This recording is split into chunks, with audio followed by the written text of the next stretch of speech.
Welcome into Big Blue Kickoff Live, presented by Cadillac, the official luxury vehicle of the New York Football Giants. Thanks for being with us. I'm Madelyn Burke. He's Jonathan Casillas. The phone number here is 201-939-4513, or you can find us on Twitter at #GiantsChat. As a reminder, you can find the archive of the show and our entire podcast network on the Giants mobile app, on podcast platforms everywhere, and on giants.com/podcast. It's Wednesday, my dudes. Let's party. Week 1 of the 100th season of Giants football is upon us. I don't know about you, Casillas. I got my Giants shirt on right here. Yeah, I just, like it. for the viewers watching on the video version, I just wanted to show it off for a moment. No doubt. I like it. Yeah, I'm in the spirit. Undefeated so far. 0-0? 0-0. Can't stop us. No, but I mean, spirits are high. Week 1, it's such an exciting time because anything is possible. Yeah. And there's a lot of excitement. We've been out here all spring, all summer, watching this team get into form. And now it's go time. Yeah. I mean, we heard from some of the coordinators today about getting ready for the game. But, as a player, when you get to this point, you've been out there just pads, shells, going against your own guys. Like, how eager are these guys to just go against somebody else? Oh, so eager. I mean, you talk about anticipation for months since the last game. You're looking forward to when that next game is, and the next game is after summer. Right in the beginning of fall, and it's like you're nervous. Like the nerves are there, and it's like the biggest game of the year. You know what I mean? But it's the first game, right? And because you've been thinking about it, you've been thinking about that matchup, and playing defense. I'm like, who am I going to tackle? Like, what is this running back looking like? And who the O-lineman I'm going against? And that's for months, Madelyn. Right. And that's the only game like that. Right. Everything else is like, you got a few days to prepare for this opponent. But mentally, the Giants been getting ready for the Vikings basically since January. Right. New pieces came in March. New pieces came in the draft. New pieces came in right before, training camp started. Greg Van Roten, there's guys that as soon as you sign, you're like, all right, who do we have first game? Right. So the anticipation is there. And like you said, you've been going against your own teammates and, a little bit of Detroit here, one Jets practice there, a little preseason action, but everybody's looking forward to this game. And, as a fan now, I mean, we've been looking forward too, it's all we've been talking about. Of course, we got to talk about all the free agency stuff, the draft picks and all of that good stuff, but this is the week that we've all been anticipating. Players, coaches, staff, every single person in this building, everybody in the Tri-State that's Giants fans, Minnesota fans, they're looking forward to playing the Giants. So it's an exciting time of the year. It's the best time of the year. Football season is now. It's the most wonderful time of the year, some might say. I know people use that in December, but I'm talking about football season, yes, baby. Ladies and Which gentlemen. Which includes December and Christmas. It does. It'll be a December to remember, a September to remember, all of it. And, like you said, usually during the season, you don't want to look ahead, right? You don't want to be watching down the road, what's up next.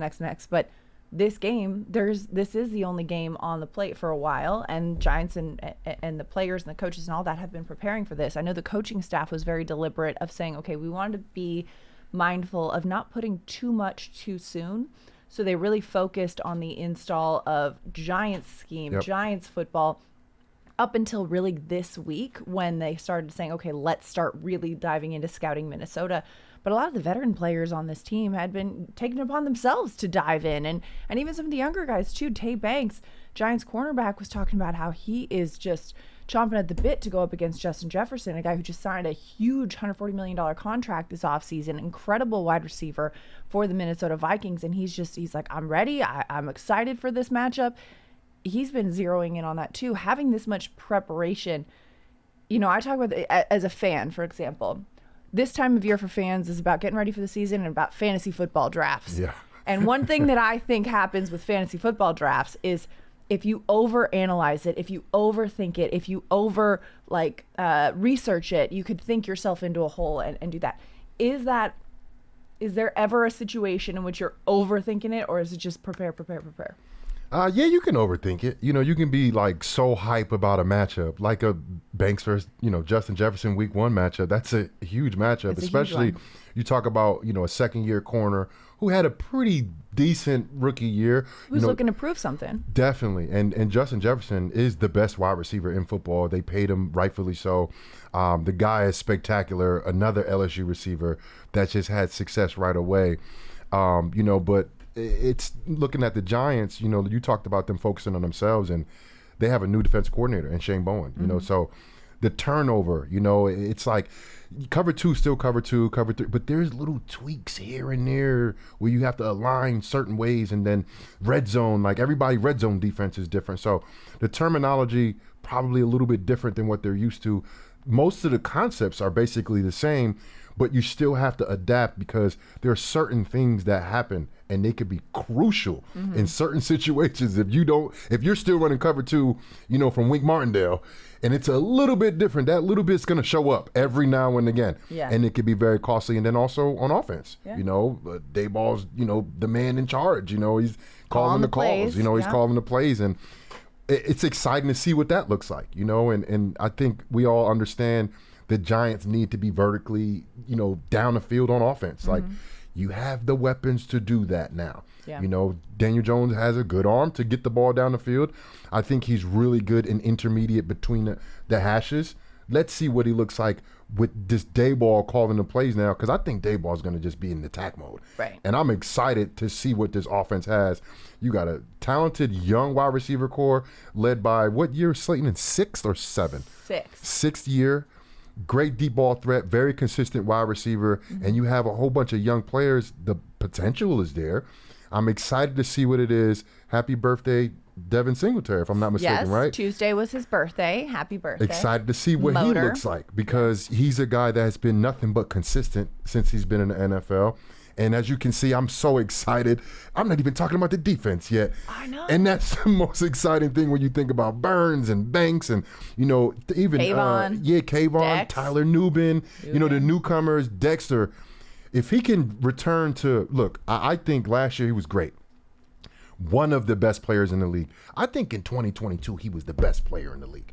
The defensive player, at least. There you go. And that's even with Aaron Donald still being around. Yeah. And if he can get back to like being the number one, not one of the best, the number one player in the league on defense, which I think he's that guy, but it has to, manifest itself and show up on Sunday and throughout the season, the Giants are going to have a really good season, especially defensively. Absolutely. And you mentioned, one of the best players in defense. One of the things he said this summer, he was like, my goal for this year is to not go to the Pro Bowl alone. Yep. He knows he's a Pro Bowl player. He absolutely is, but he wants to bring his teammates. He wants to have his buddies there along for the ride with him. And so I think that is like, I want to elevate the people around me as well. You talked about offensively pushing the ball down the field. We've seen that a lot in the summer, that Daboll has been just calling pass. They want to have a lot of pressure on Daniel Jones. They want to get him getting the ball out of his hand.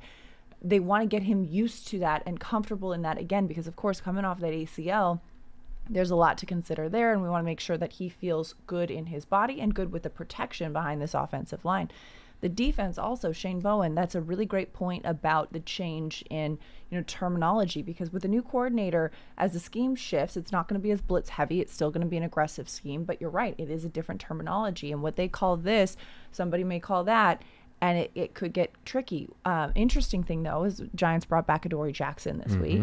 Adoree, of course, familiar with a lot of the Giants coaches and players in this building, but he's also familiar with Shane Bowen from his time in Tennessee. So he could be a little bit of that bridge. Adoree admitted, he said, hey, staying in shape in the offseason on your own is different than staying in football shape in training camp. So he's ramping his way up, but it's not uncommon for a player to get a call on Tuesday and play on Sunday. So unsure how much we'll see from Adoree Jackson, but I think having him back as a locker room guy is going to be helpful. As a player on the field, that second cornerback spot was still kind of in flux, and they needed a little bit more depth there. And just a talented, veteran, smart football player is going to be a great addition to this defense. Absolutely, and that's one thing I feel like the defensive back room collectively, from the safeties and the corners and the nickels, they kind of lack that veteran leadership. And maybe he doesn't come in and, play 60, 70 snaps. Maybe he's at 20, 30. But he has that wisdom. He has that on the sideline coach, the additional coach, the guy that was in the trenches for the last, 6, 7 years, how long he's been in the league. And he's played a lot of football. He's played a lot of good football. He's been on the other side of it too, but he has a lot of familiarity with a lot of opponents that the Giants are going to play, especially in this division. So I think adding him was great. He adds that veteran presence that I think is a must-have, especially in a really young defensive back room. You got a second-year corner with Flott's third-year corner. You got the young kid that we drafted this year. Drew Phillips. He's a first-year guy who's most likely going to be out there. Nickel. Probably the first, second snap of the game. And it's always good to have that veteran presence. That guy that can, keep the guys calm. Cornerback. People always say it's the hardest position to play. Not like mentally. But the mental part comes in when you get that big catch caught against you, when you give up that play. That's when you got to have that short-term memory, and nobody knows it better than Adoree Jackson. He's been in the league as long as he has, made a lot of plays, but then also, like I said, on the other end, he's not been the top corner in the NFL, so that means things has happened, and he's seen a lot and experienced a lot. And that is, you can't quantify that. Right. You know what I mean? But that's his presence, and I think he's going to be a great leader in the locker room, like you said. But most likely in that corner room, I don't know if he's going to start. I don't know what his role is going to be, but he's the leader. He's the unquestionable, experienced veteran in the room that I think every single position group needs. Yeah. And now you have a guy in Adoree Jackson who has familiarity with not just the Giants organization, but Shane Bowen's scheme. And could be that bridge, too, in those moments in which it's like, wait, what is this? How do we translate that again? Yeah. What's this? Yeah. So it's like, I think we all kind of, thought that the Giants needed to address the cornerback position, given Flott kind of been in and out of the rotation for basically his whole career. Yeah. So bringing in him, Adoree Jackson, you got Nick McLeod, you got, all the young, a whole bunch of young DBs out there. Children. No, yeah. Compared to him, like, right. It's so crazy because, like, he's going to come in and they're going to be like, what up, old head? And it's like, bro, I'm only 27 years old. Exactly. And then I'm over here thinking, like, wow, I better get my AARP card. Listen, the first time I got called old head was here in New York. In my first year, I was 2015 or 16, whatever year Jarrell Adams was drafted, the tight end. Oh, and he come in and was like, well, what up, old head? And I'm looking like, who are you talking to? What? I'm like, me? And I'm looking like, and DRC was like, yeah, you the old head now, JC. I was like, I'm an old head. It creeps up on you. It creeps up on you. 27 years old. I mean, it creeps up on you. It really does. But it's so true. And it's like you look at the veteran, yes, like you blink, you become a veteran. Man. But talking about this defense too, we were just out there on the patio listening to some of the coordinators talk. We heard from Michael Gabriel, the special teams coordinator. We heard from Shane Bowen, the defensive coordinator. We heard from Mike Kafka, the offensive coordinator. One of the questions that Shane Bowen was getting in, a variety of ways and repeatedly so was, hey, this Giants team last year, in the last couple of years, was used to having an aggressive defense in the Wink Martindale way, which was an aggressive, blitz-heavy defense. And we've heard a lot through players and coaches that this is also still an aggressive defense stylistically. And aggressive doesn't necessarily mean aggressive in the way you call plays, but it's aggressive in the way in which you execute the plays. Now, Shane Bowen's defense is more reliant on the front four and in a different way. So as a defense player, as a linebacker, I want to put it to you to kind of explain or articulate to our listeners and our viewers how Shane Bowen's defense is aggressive in a different way. Well, this is the thing. So when you go against a aggressive play caller like a Wink Martindale, right? And I'm talking about offensive guys, offensive linemen, receivers, the quarterback, the OC, the head coach, like everybody understands that whatever percentage or whatever time that you were getting the ball out before against Wink Martindale, you have to cut that number down. Right. Because his blitz percentage is at such a high rate that you cannot hold up most of the time because he's adding extra blitzers that you can't block for. Right. So now the ball is coming out a lot faster, right? I think that limits the amount of takeaways that you get, the interceptions, the amount of sacks that a team can get. Pressures might be higher, but because the quarterback understands, like, Tom Brady, right? The greatest quarterback ever. He understands going into certain teams, certain, defensive environments, I can't hold on to this ball past 2.2 seconds. I got to get it out. So the ball comes out a little bit faster. Now on Shane Bowen's side, he's a lot more coverage, rushing 4. You got, most likely it's going to be 7 guys back on in coverage. That allows for the quarterback to feel almost like a false sense of security that they have a little more than 2.53 seconds to hold the ball. Then if you got a guy like Brian Burns that's beating the crap out that tackle, Kayvon Thibodeau's doing his thing. He had 11.5 sacks last year.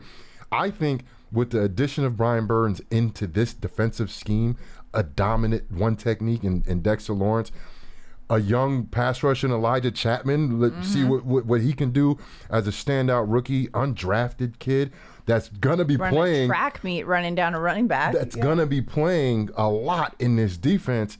I expect them to pin their tails back. So that's the aggressiveness. It's more of the offense kind of having like a little bit false sense of security, but you got premier pass rushers that are dominating on the outside and that are getting back to your quarterback probably in the same amount of time as a sack would, but the quarterback has that false sense of security that I actually have time. Right. Because there's 7 guys back in coverage. I have to let these routes, boom, he gets hit. Yeah. You know what I mean? Like it's a little bit different because it's not adding that extra guy, the free guy blitzer, he has to make the sack. No, guys going to have to beat guys. Right. But now you have a very capable front 4. Kayvon, like I said, was great last year.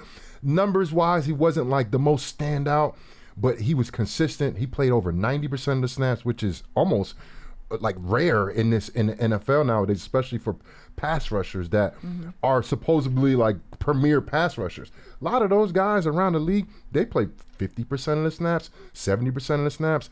The addition of Burns, I think, will help Kayvon not only be more productive, but get that play time down just a little bit.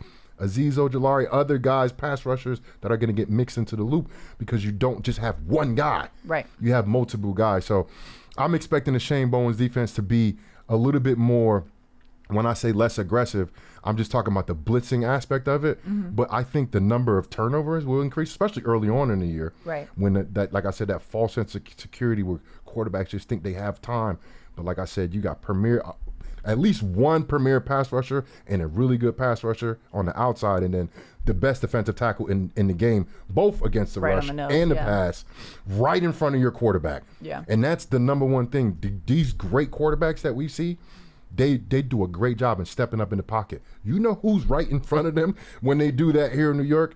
It's the best they tackle in the league, Sexy Right Dexy, here. hitting that dance. Yep. Pushing whoever, the guard, the center, both the guard and the center, right in the quarterback's lap. So when you have guys like that, it really doesn't matter what scheme you have if they're beating the crap out of a guy right in front of them. That's what make a conservative defense aggressive. Right, exactly. So you've got a strong front 4 that is applying that pressure, and then you've got the back 7 that, you're looking at and saying, oh, I got time to throw it, but then you don't know if you've got the robber or the lurker coming through and closing in on the coverage. 7 in coverage instead of 5. And then sometimes, even Brian Burns is talking about, he's like, hey, sometimes I drop back in the cover. They change up the looks a little bit. So it'll be a different look, but it will still be an aggressive defense that applies a lot of pressure. Sunday, though, when the Giants are going up against Minnesota and a Brian Flores defense, that is a lot blitz heavy. That is a lot more get the ball out quick. And Daniel Jones talked about this earlier this week, in that, hey, going up against that in practice for a couple of years helps the preparation for that. That's going to be a strong test for this offense. Absolutely. Yeah, absolutely. And it's going to put a lot of stress on, all the new pieces. We're talking about the revamped offensive line. You got John Runyon, a new guy that's, coming from Green Bay. John Michael Smith has to rebound and have a better second-year campaign. And then you have Greg Van Roten and then Illuminor, who basically played together for the last, I don't know how many years, over in Las Vegas with, I think, one of the best additions that the Giants had with Carmen Priscillo. Yeah. And I think he's going to be able to elevate everybody's game, even Andrew Thomas. Because at the end of the day, last year, Andrew Thomas was great, but every single person on the offense didn't really play that well. Right. That's what the offense was last year. It was not good at all. There was not one position you could say, oh, he did really good in 2023. Because everything was bad. 3 quarterbacks, best offensive line going down. Saquon was down at one point. Like, it was just so much, the carousel of offensive line. How could you have any type of success? No matter what position you played, it was a struggle on offense last year. I think Carmen Priscilla was one of the hugest additions I think Malik Neighbors is up there too. Yeah. But I think the most underrated addition for the Giants this offseason was Carmen Brasillo. Well, because also, it's a position group that has been a point of emphasis for years. But not only having somebody, right? Not only having somebody who understands and can navigate the position group, but also somebody who is a good teacher. And that is the one adjective that I've heard from so many of these players in describing Carmen Brasillo, is that he is a really good teacher. Because sometimes you don't know what you don't know, right? And not everyone comes into the league just having a full understanding of every twist and stunt and how to execute every play. But having somebody who is able to communicate that in a way that you understand, and is able to teach that in a way that you can grasp, and is able to say, hey, it's okay, you don't know this now, but you're going to know this by next week. So we're going to work on that. And that is a huge benefit. And, Illuminor and Van Roten have sung his praises as well. Greg Van Roten said he played, his best football with Carmen Brasillo as his coordinator. So we'll see how that translates to this offensive line group. But hopefully the arrow will point up because that's what we're looking for. 201-939-4513 is the phone number. Before we get to the phone lines, though, we want to remind you guys, run or walk with Giants legends. The Giants Foundation will host a 5K race and kids run presented by Quest on Saturday, September 7th at 9 a.m. at MetLife Stadium. Net proceeds will benefit the Giants Foundation. All participants will receive a commemorative T-shirt. And after the race, stay for a post-race festival with appearances by Giants legends and a live DJ. Register now at giants.com/5K. 201-939-4513. We've got Cliff in New York on line one. Cliff, how's it going? Hey, how you doing? Good to see you back, kid. Thank you. Good to be back, Cliff. And Jonathan, my friend from the post games. What's going on, baby?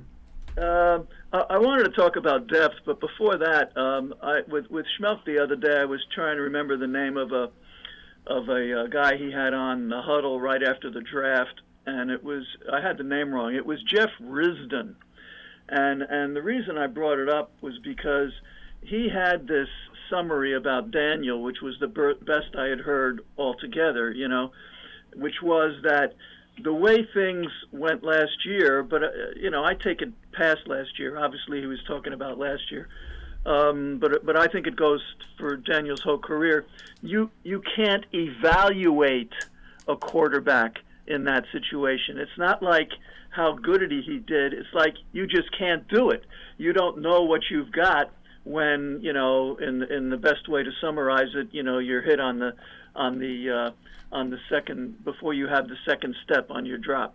And then, what about decision making? Well, I mean, how do you get experienced decision making in those in those situations? So I hope that the encouragement that the rest of the hosts have been giving, look, he's our quarterback for this year. The best thing that can happen to us is that if he does well, and I'm sure that that's not going to help as much as I want it to, but it's the best we can do, right? Meanwhile. As far as depth goes, I'm still concerned about that with us. I felt like I saw that in the preseason games. Just watching Houston and the Jets, and not so bad against the Lions. But I thought I could see that our second and third and fourth level people just weren't as good as the other guys. And I know that, Jonathan, you've related that in the past to special teams. You've coached us up on the relationship there. So I feel like, the talent for the number ones is way improved from where it was. And a lot of us on the show and elsewhere can't remember the talent being this good on the roster. But I think that refers mostly to the guys that are considered the first string. So I wonder where we are at depth, and I really haven't heard much about special teams leading up to the opener. Well, I think when you look at the best teams in the NFL every single year, the teams that finish, top 4, top 5 in the league, they battle through attrition the best. They do have depth. They do have guys that they pick up throughout the year when key people go down, and young guys that they activate off the practice squad. And I think the benefit that the new practice squad rules, practice squad rules that are in effect kind of enables the team, like the Giants, to have a whole bunch of guys that are in the building, in the system. So you're not grabbing too many guys off the street. That is very crucial for, depth when we're talking about as the season goes on, people get banged up, people get knocked out IR for the year. You got to have guys ready to go, and then like you got Isaiah Hodgins that's on the practice squad who is a very quality wide receiver that had a lot of success in 2022. Took a step back last year, but like I said about the offense, everybody took a step back last year. So you have guys like that are on the practice squad that are ready to go, that understands the system, understands the offense, understands the quarterback, and that can get inserted in if somebody goes down or if they want to make a change in the roster. But it's all about attrition. It's luck involved there. Last year the Giants had a string of bad luck. The year prior was good luck. And you win a lot more games when you're a lot more healthier. So I think the depth, we're going to have to see that as the season plays out. But I think the new practice squad rules the last few years kind of enables guys to basically be in the building, that you're not grabbing guys in the middle of the season and signing guys off the street that's not familiar with the offense, the personnel, the building, the organization, like all of those things.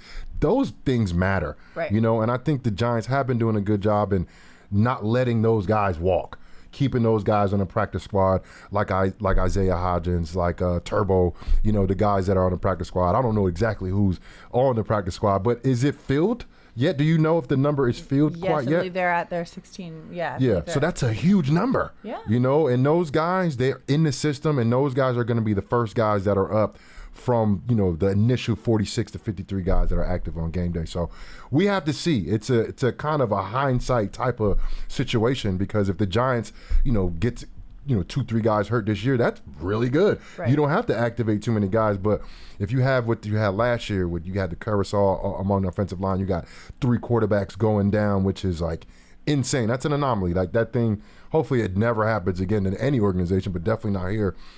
And you have to, like I said before, you have to have a little bit of luck. There has to be a little bit of luck there, and the strength and conditioning staff here with Aaron Wellman and them, those guys are, really good. And then everybody Aaron understands. Wellman was here when you were playing too, right? Yeah, he was. Yeah. And he understands. He got taken out. Did you see him get taken out during the game? I did. And the league memed him even. Yeah.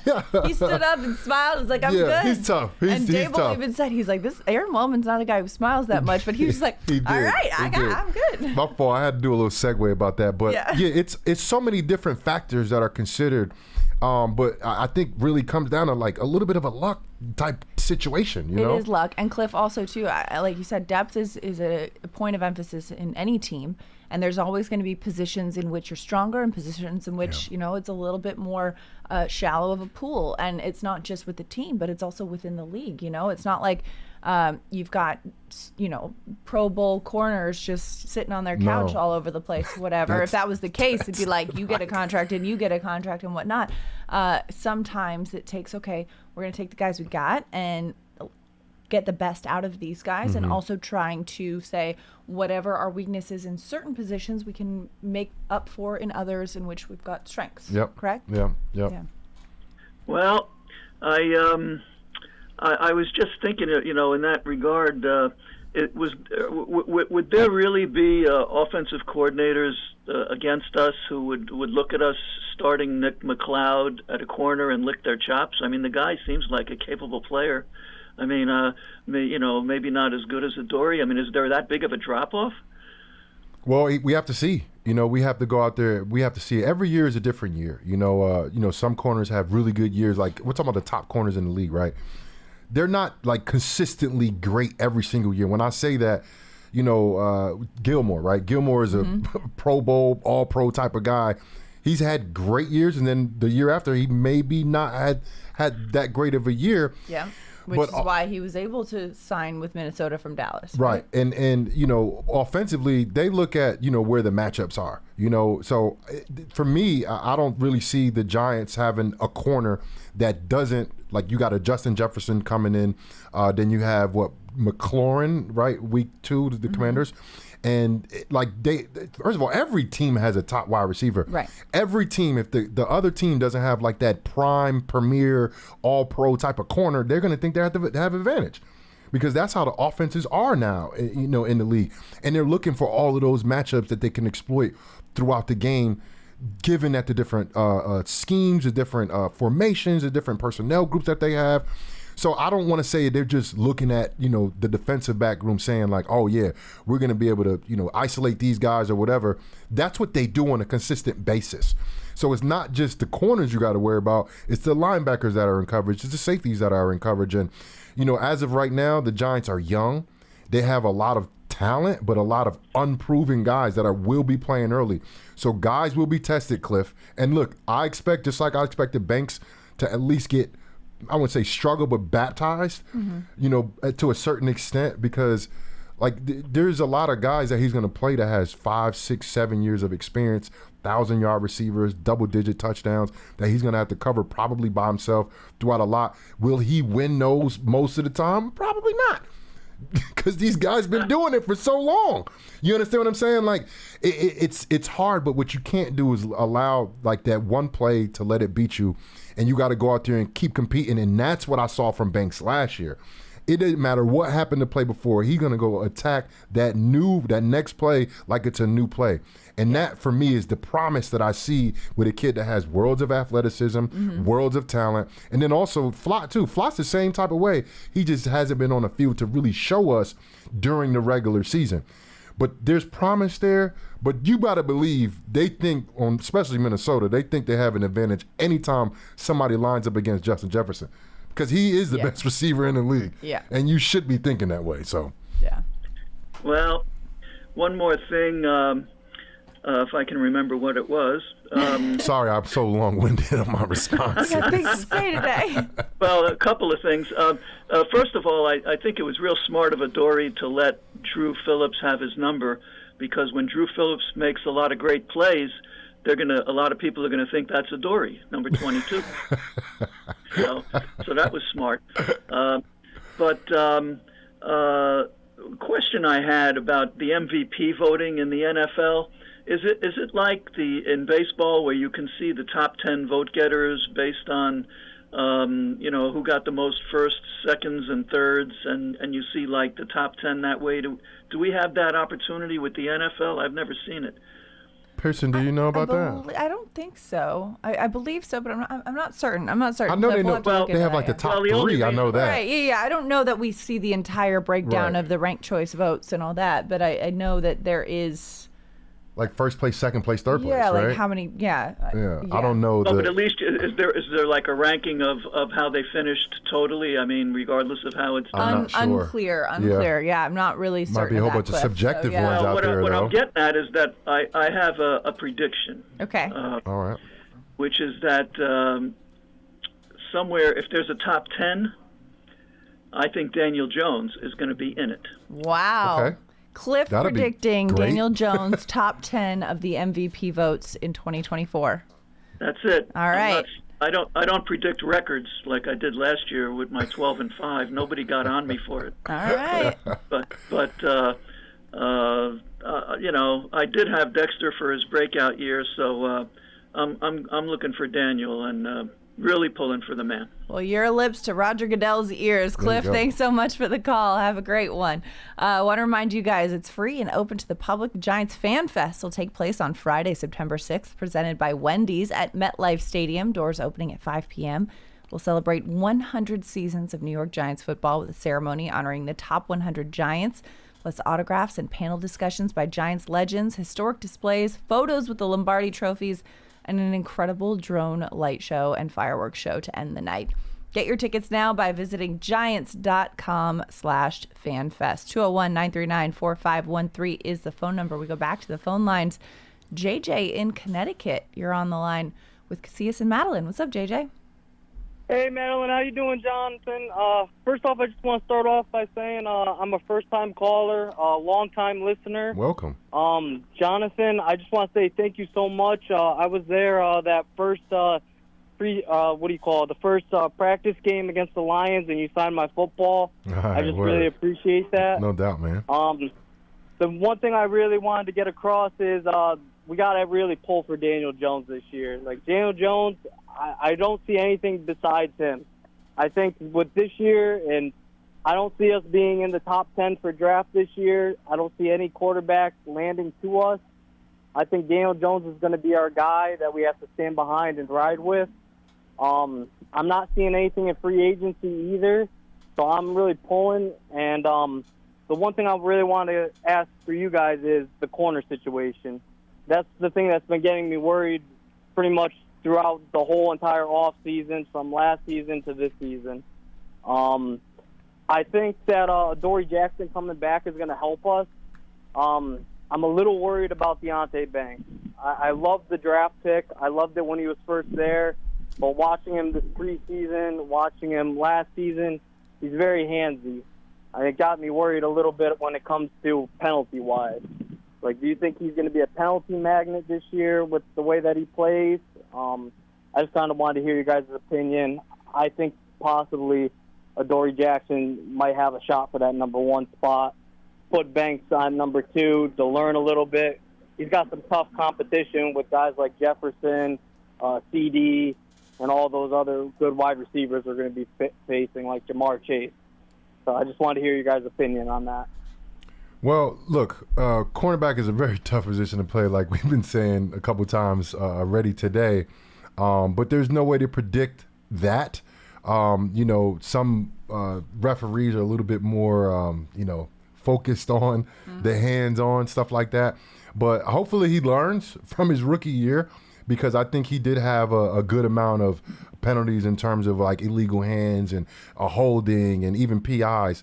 But he played already. Like, it is not like we've seen an unproven product, a guy that hasn't been out there, because he was out there for every single game last year. Yeah. And he got baptized, as all rookies do. So he learned from it. But those are very costly penalties, and I think that's why it bothers you that much, because PIs down the field, those are spot penalties. Right. Unlike college where they're at 15 yards, these are, if it's a 40-yard pass down the field and it happened 40 yards, they're going right to the spot. So they can be huge momentum changers for the offense at the time. So I understand it. There's no way to predict that, though. But Daboll wants a disciplined team. And I think some calls are, kind of like on the whistle, like really close, to the belt, kind of like the bang bang plays. But, I don't think, Daboll is going to accept and allow kind of the undisciplined plays, like the, pre-snap stuff and, just people not being like making athletic football plays, and I think that's what he expects. So, he has these guys at a high standard. He's not allowing things to slide underneath the radar. I know he's preaching it and coaching it every single week. And then, like I said about those referees, every single week the team has a meeting and to let people know what the referees are looking for. Yes. They go with their track record of these guys are going to call holding guys. So be careful offensively or defensively, because sometimes they focus more on the offensive line holding. Wear the white color gloves if they're wearing white jerseys. So make sure your hands are all that kind of stuff. There are kind of ways to kind of like navigate through that, but we got to go out there and see it, and we're anticipating so many things, but there's a lot of things that we can't really know what's going to happen until it happens. So right. And Shane Bowen actually talked about that today, JJ. He was talking about how, not only getting to know how you're going to play the scheme and how you're going to play the opponent, but also how you're going to play the referees and understanding these different officiating crews and understanding what certain crews look for. It's human nature that, some people are more focused on this, some people are more focused on that. And so being able to navigate and adjust to the way that the games are being called. He also said that there are a few times during the summer and this offseason that they sent things into the league to make sure, especially with this new hip drop tackle rule, they sent things in to get extra clarification so that they know, all right, what is and is not allowed within the rules of the game, so that they can make sure that they're coaching these players accordingly. Perfect. I just also want to say, too, that I'm extremely excited about this defensive pass rush. I was a defensive lineman myself, and I haven't been this excited since it was Olivier Vernon, and I believe he was with Jason Pierre-Paul. And Jason Pierre-Paul, that's my absolute favorite player. I love to see good pass rush on the Giants. Besides that, a bold prediction is I think we're going to have, I don't know how bold it is, but I think we're going to have 2 1,000-yard receivers, one in That's pretty Neighbor, bold. one in Wan'Dale Robinson. I think Wan'Dale's going to get the most touches this year. I have a weird feeling about it. I think he's a great player, so I think he's going to get the most touches. And, I definitely see double-digit sacks on both sides with Thibodeau and Burns. I love it. Besides that, I like all it. I have. Appreciate you guys taking my call. Big fan of the show. Thanks you, so brother. much, JJ. First time caller calling Yeah. in today with some great bold predictions, Yeah. too. Very bold. Very Very What bold. was Cliff's again? It was Cliff's is that Daniel Jones will be in the top 10 of MVP voting. okay. Which lot of I also bold. really respect. A hat tip to Giants fans, just like standing up for number Yeah. 8, saying like, no, that's my quarterback, Yeah. and you know what? I respect it and I appreciate it. But this is the great thing about the NFL. You just never know, what's going to happen, how the season's going to go. And even midway through the season, right? You look at last year's season, right? Midway through the season, who's the best NFC team? It was out of 2 teams. It was the Eagles Right. or the 49ers, right? Right. And midway through the season last year, the Chiefs were struggling. Right. The Exactly. receivers couldn't catch a cold, and And this is during Mahomes the was season. looking This is off. not preseason. This is during the season. And So then the even- tides changed. And the tide change. So you just never know what's going to happen. You never know, like, if Daniel Jones is going to show us even more than he showed us in 2022. Right. Because his statistics weren't crazy. He was just very efficient, Efficient, yep. which And efficiency wins games. efficiency and momentum too. I mean, you look at the way that things went in 2022. They won the first couple of games. They got Yep. some positive momentum. Dable called go for it on 4th down. They got the first down, then they scored on that drive, and then it was like, okay, we believe in this team. We believe in these players, and they won a lot of those games with the razor-thin margins. Yep. 2023, some injuries hit early. The momentum, the air came out of the balloon, and Quickly. those same games with the razor-thin margins, the Giants were on the other side of it. Yep. So the key is that there's a lot of games that are decided by 1 or 2 plays, and being on the winning side of that is going to help exponentially. Oh yeah, and then it's always good to have a little luck on your side, like I said Right. earlier, in terms of injuries and then the way the ball bounces. That's a real thing. That is a real thing. That's a real That thing. is an actual real thing. But that's the exciting thing about the NFL. There's only 17 games, right? Every single game matters. And look, I love the NBA, but the NBA is not like the NFL in terms of there are guys that are resting and they're healthy. That does not happen in the NFL. It does not. Yeah, nobody's healthy scratching. Because you're like, what do you mean? I get to do this for a living. I get to play a sport for a living, and I Every just game- want to sit down and Every put my game feet is up. so important. Right. And I even love the way it's an odd number, because it used to be a straight 4 quarters of football. You divide into first 4 games, second 4 games, halftime, and then your last 2 quarters of 4 games. Now you have that, and then an extra game at the end. Yep. Which is that week 18, which is the 17th game of the year. And that has been amazing the last few years. Yeah. The Giants playing, what was the Vikings the year prior, in that last, and then going to play the Vikings again? No, they played the Vikings, and then the last game, I believe, was against the Colts. it was- The Colts. But I thought the Colts was like No, because 16. they played the Vikings the 16th game, then they played maybe the Colts and the Commanders, and they played the Vikings again in the playoffs. But Okay. it wasn't last Right. week. And then But it was like- they beat the Eagles in the last game of the last season. Yeah, and last season. So it's Yeah. like that has a special kind of Yeah. deal on its own. And like you rewind to was it the Raiders versus the Chargers to make the playoffs a few years when ago? Brandon Staley called, and they were like, do they tie the game? Like that has added it's an like- extra element to this Yeah. 4 quarters of football. And it's like, well, had you called this play, we'd both be in. And had you called Yeah. this play, nobody. Yeah. It added an extra, week, Mm-hmm. which is like you never knew how it was gonna go, but it's like I'm excited for that last week of football, Right? Because there's Jazzed. always like 4 games that are like the whole playoffs matters with these 4 games, Right. So I love it, man. I'm love so it. excited. We're for so the excited. NFL. We're excited for week 18. We're excited for week 1. We're excited for the Giants Huddle podcast. Make sure you go and subscribe to the Giants Huddle podcast.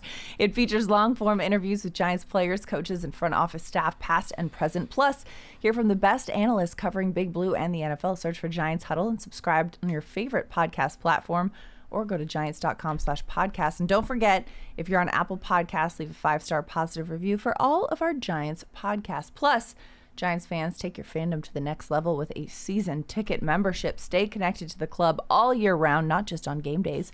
Memberships are now available for the 2024 season. To learn more about all the exclusive member benefits, visit giants.com/tickets. Limited inventory is available. And finally, the Giants official connected TV streaming app, Giants TV, brings original video content and game highlights on demand and direct to Big Blue fans. Giants TV is free on Apple TV, Roku, and Amazon Fire TV, and on the Giants mobile app. 201-939-4513 on this Wednesday afternoon with Madelyn, Burke, and Jonathan Casillas. As we go back to the phone lines, we got Brian in Alabama. Brian, how's it going? Going well. Hey, appreciate it down here in Alabama. Appreciate the coverage y'all provide. Listen every day, so thank you very much. Thank you for listening. We appreciate you. Absolutely. Hey, I got on the call a little late, and so it seems like the last questions before me were about the secondary. And I did have a Deonte Banks question. I read something over the weekend that, kind of criticized his season, said he allowed 550-something yards as the closest targeted defender and 4 touchdowns. And, again, I can't remember the source of that, but if your number one receiver gets 555 yards and 4 touchdowns for a season, that's a pretty disappointing season. So I don't understand that stat. Maybe one of y'all do. But be interested in what JC really thought of Deonte Banks. Do you see him developing into an elite cornerback? And then the second thing I'll ask also, JC, is, with you playing Adoree Jackson, what do you think is realistic? If they want him on the field, how many snaps do you think he might could play Sunday? And I'll take it off the air. Thank you. Thanks so much for the call. Yeah, first question was about basically Deonte Banks' potential, basically. His trajectory. I think the potential is there. The ceiling is very high. And he did say this week. He said he's feeling confident, more confident than he has felt, which is got to be helpful. And it's not too many guys. I mean, I think Sauce Gardner had a really good rookie campaign as a corner, but it's not too many guys that come in the league and are playing at a high level at that cornerback position.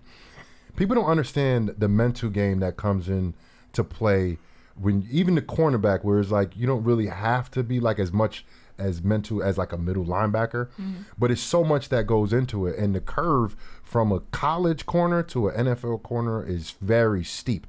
And I expect him to make a big leap this year in his second year, even though it's a different defensive coordinator and a different scheme. Like I said, the coverages are pretty much the same, apples and oranges in terms of like verbiage. But I expect him to make a leap because he got baptized last year as a rookie because he didn't understand the quality of wide receivers that he will face on a consistent week in and week out basis. You just don't have a barometer of that in college. You may face one, maybe 2 good receivers, maybe 1 elite receiver or 2 in your whole career in college. You're going to face one every single week. Sometimes you face 2 in a game, so I expect him to make a huge jump this year. And what was his other question? It was about Adoree, right? The other question was about Adoree, yes. About his amount. I don't think Adoree's going to come in and play 60, 70 snaps. I don't think he's going to play 100% of snaps. I mean, because, when guys come in at this point of the year, if they're on the street, it's very hard to just throw them in the mix, especially at the position where they've run so much. But I do expect him to play. I do expect him to be in the mix, in the rotation. Cornerback 2, I don't know if that's too much to ask, but definitely a cornerback 3, because, Minnesota are going to run a lot of 3-4 wide receiver sets where the Giants are going to need that extra person on the field. But, you have capable guys like Nick McLeod, and Flott is healthy right now, and he has a lot of potential. I think his ceiling is very high as well. And look, we have to evaluate these guys on a week-to-week basis, and then at the end of the season, we have to see what we just saw. And it's really hard to see what we saw from last year because it was a kind of a mess, last year. Defensively, not so much. But, when we talk about evaluating guys off of the year that they had last year, some guys are in and out of the lineup. It's very hard to do that. But the potential is there. They just have to go out and play the games. And the added rush will help them. I think the added time that the quarterbacks think they have, I think will help them as well. I like it. I like that perspective on it too. And it'll be an interesting thing on both sides of the ball. Of course, lots of questions about it. Week 1, though, we'll have some answers, at least. For sure. It is interesting, too. Daniel Jones and Sam Darnold both kind of coming in with these similar narratives.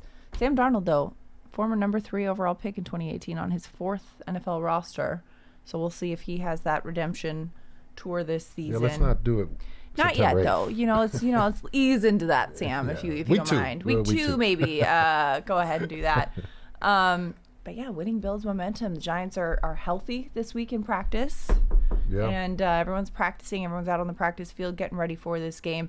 And today at practice, they actually had a special visitor, Rai Benjamin. He won 2 gold medals at the Olympics in Paris. He's a sprinter and a hurdler. Okay. He's out on the practice field. Yeah, I saw him in the calf. I was like, who's that? Out on the Giants bringing a new guy? In a Malik Neighbors jersey. He brought the gold medal. Nice. And GM Joe Shane walked by him and reportedly joked. He's like, hey, let me grab you a helmet and some size 12 cleats. And he's like, don't tempt me with a good time. But yeah, this man is quick, fast, 2 gold medals in the Olympics.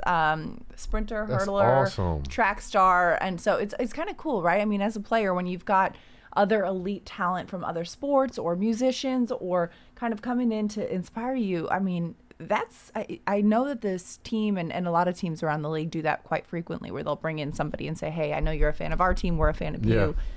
But like, that's got to be, this guy's literally got a gold medal from the Olympics just chilling in the facility right now. Yeah, that's awesome. I mean, I remember the first time, was it Mariano Rivera? Ooh. And he did like the coin toss, and I'm just sitting there staring. I'm like, yo, that's the closer.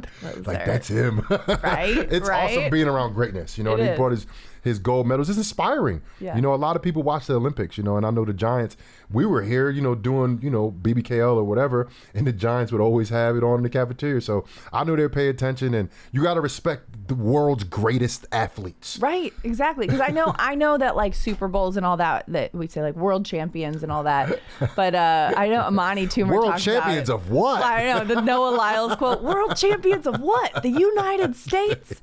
But like Amani Toomer talked about how his wife was like, "Why do you guys call it world champions when it's just the U.S.?" And he's like, "Don't dampen my joy over here, my."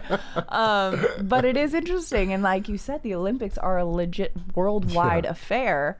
It's greatness walking on that field today. Greatness, and I feel like that greatness is contagious a little bit. Yeah, hopefully, give me soak a little bit of that up and get a little of that gold loving. Right, exactly. All that glitters is gold and blue. Let's get a little blue in there, I like too. that. All right, well, that's our show for today. So it's Wednesday, my dudes. It's been fun. Thanks for listening to today's episode of Big Blue Kickoff Live, which is part of the Giants podcast platforms everywhere and giants.com/podcast. Big Blue Kickoff Live is presented by Cadillac, the official luxury vehicle of the New York Football Giants. For Jonathan Casillas, I'm Madelyn Burke. We'll see you guys next time, and happy week 1.